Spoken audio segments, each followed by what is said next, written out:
Bir gün bu dünyadan köçəcəyik. O gün bugün də ola bilər. Yaşdan asılı olmayaraq. Biz dünyadan gedən zaman ki, indi bu saat dünya ilə vidalaşırıq. Elə bil indi canım bədənindən çıxır hal-hazırda.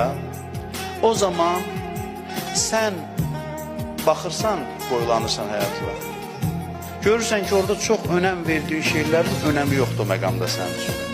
Dünən önəm verdiyin, gecə-gündüz fikrini məşğul edən şeylər həmin anda gözündən düşür. Dünyanın düz qiymətini vermək üçün axirətə gedib dünyaya boylanmaq lazımdır. Dünyada əldə elədiyimiz nemətlər, sahibləndiyimiz şeylər olduqca ötəridir.